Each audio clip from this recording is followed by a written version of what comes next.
What's up guys, this is Automotive Anonymous, and that's the 2023 Subaru Outback Touring XT, generously borrowed by Twin Falls Subaru in Southern Idaho. Check them out if you're in the market. I'll link this one below. Otherwise, we're gonna do a walk around review. We're gonna do a 0 to 60, and I'll give you some driving impressions. And while I have your attention, if you like my video, if you find it helpful, please consider subscribing to help my channel grow, and then like and comment so I know more of what you want to see. Otherwise, what's new for this model? This is the pinnacle of what the Subaru Outback has to offer. The Touring is the top of 9 trim levels, and holy cow, is it a good one. For about $44,500, it has a lot to offer that we're going to go through. But there are a few changes for 23, so let's get into those first. You have this 18-inch rim in 225, 60, 18 all season tires, which look really nice. When you lock the vehicle, the mirrors fold in. Not bad. It's on the 4th generation of the eyesight system, so you actually get a 3rd camera. 1, 2, 3. Of course, you have the redesigned front fascia with the bumper. If you've seen any of my other Outback videos, I had questionable opinions about it, but on this mahogany color, Dark Mahogany Pearl, it actually looks really good. On this one, I won't complain. You have chrome trim around the doors and the windows, and then you actually have an extra camera back here on the shark fin, which you'll see inside in just a minute. It works really well for the rear view camera. Anyways, let's get into the vehicle and let's see what's new on the Touring. Door panel looks really good, very comfortable materials, pretty good sized cubby with a bottle holder, identical though to the other 2020 and newer Outbacks in design. Harman Kardon speakers system sounds really good. 2-seat driver position. Subaru on the door still plate. Subaru on the logo. Of course, you have power buttons to control your seat. Nampa leather. It looks really high quality, very premium, like it's gonna hold up for a very long time. Let's get into the vehicle and out of the wind. Hatch position buttons right there, look really good. Steering wheel feels great. You have the new scrolly for your infotainment system in the middle. Heated steering wheel. And then we have the 23 updated 11.4-inch touchscreen. On the Touring, you get cooled seats. They work really well. You still have to turn off the auto start stop if you want, but those seats do a really good job. Electronic parking brake, this one does come with the wireless charging. You can go into manual mode down here and play around with the paddle shifters if you'd like. 2 large cup holders. Kind of the split console for little stuff up there, big stuff down there, including a CD player if you want. And there it is. There's the rear view mirror on the Touring. Camera quality is actually really good. And then of course your home link buttons for the garage door. If you don't want the camera, you'd use the regular one, but I like the camera. Of course, you have glasses holder, nice big sunroof. It's a really nice place to be. Let's sit behind herself and see how it feels.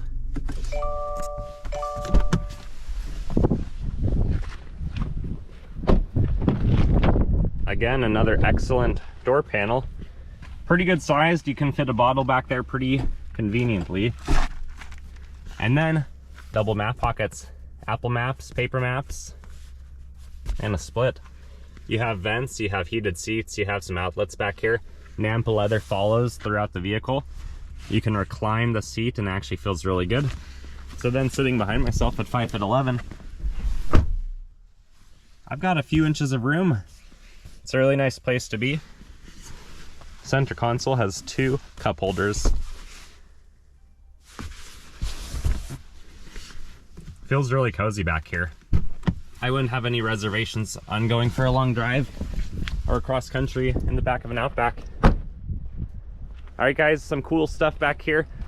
Subaru has the pin code on this model. If you haven't seen how that works or how to set it, please check out my other video. I'll link it in the description. I show you how to set that, as well as how to set the hatch and how to open the hatch. which has a little bit to do with this button right here, the button on your remote, and the button on the front left side of the driver panel, and then you can lock the vehicle right there too. Otherwise, looks very Outback. In the back, bag clip, handle to drop the seat, Harman Kardon subwoofer back here. You have the protective matting lining down here. That's why the stock touring mats are down here. You of course have a little cubby down here. Subaru likes their 12-volt outlets. You can also drop that seat right there. This one comes with a temporary spare tire. It does not come with the full size that the Wilderness has, but you do have some cubbies down here, and you can also hide the sunshade right there down here in the grooves if you want. Jack right there, and then there is your spare tire with enough room to have like an emergency kit, maybe hide a blanket or hide some food, whatever you need in the back of the Outback. We're gonna lower the hatch and come around to the passenger side. When the vehicle's unlocked, the gas door is unlocked. When it's locked, so is the gas door. Back seat door panel looks very nice, very identical to the other side. Again, 2 map pockets. You can easily fit a backpack back here. And then really good Nampa leather on the seat. Shotgun looks great. Slightly bigger cubby like the driver gets, the Harman Kardon speaker again. Power options on the Nampa leather seat. Looks really good. It even tells you what you're getting. You can carry that around with you if you really want. Cubby right there. Cubby right there. And then not exceptionally large, but big enough to do the job for the glove box. And then that is the MSRP on this one. Twin Falls Subaru isn't above MSRP, so good people to work with. Let's go around and see what's under the hood. And while we're getting there, I will mention this vehicle is about 16 feet long, 6 feet wide, 5.5 feet tall. Has 8.7 inches of ground clearance and weighs about 4,000 pounds. All-wheel drive, symmetrical style, because it's a Subaru, means it's very, very capable. It can drive on dirt roads like we're on today. Anyways, let's pop the hood.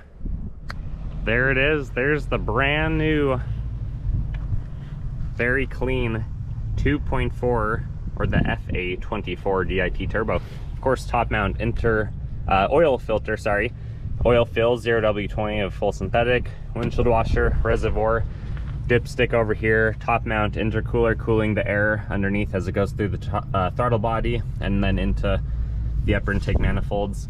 You can see some of the ducting right there. Lots of room if you ever had to work on it, which you probably will never need to, not for 100,000 miles or more other than general maintenance.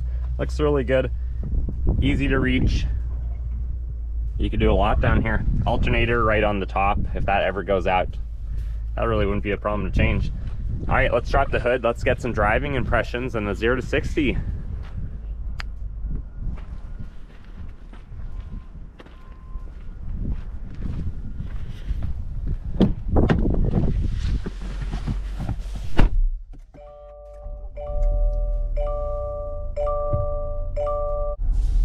Initial driving impressions are it's very familiar after putting over almost 20,000 miles on my Outback now.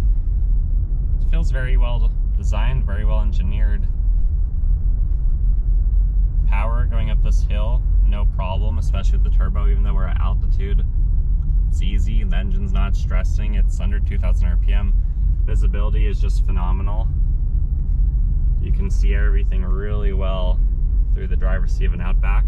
The rear view mirror in camera mode is awesome. It's just really fun, and you get a better image than you would if you were with the regular mirror, especially if you have stuff in the car, if you have people sitting in the back seat, especially the middle seat. As you know, visibility sometimes suffers, but not in this.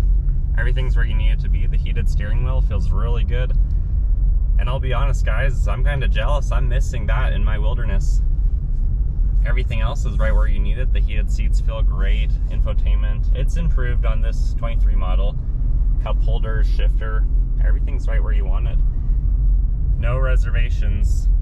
Nothing ergonomically feels like it really needs to be developed better. being the 6th generation of this car, I think Subaru has really refined it quite well, honestly. So with that said, let's cut to the 0 to 60 and let's see what the vehicle can do.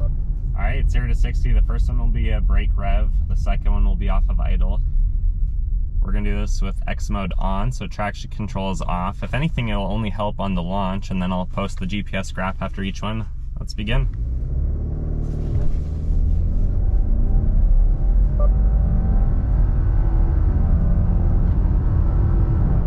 Nice, 0 to 60 came in at 6.95 true seconds.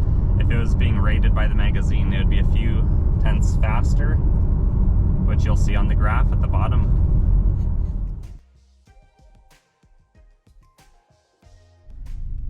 And now 0 to 60 going off of idle.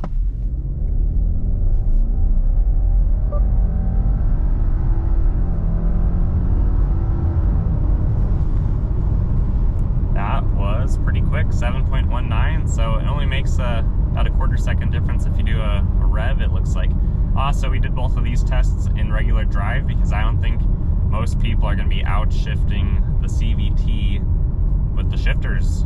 So I think this is about what it can do at altitude.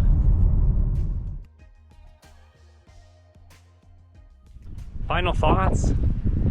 This vehicle's amazing. For $44,500, it's less than the average new car for 2022, 2023 in the world we live in right now. And it offers a lot more than average. Through all the safety features, the technology, everything that you guys saw, the power of it, what it's capable of, it's absolutely amazing.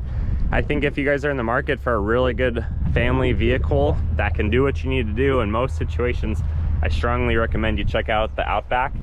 And if you want the nice one, if you want the Apex, check out the Touring XT. It's really good. I'd have no reservations recommending it. And if you guys enjoyed my video, please consider subscribing and liking to help the channel grow. Otherwise, until next time guys, take care.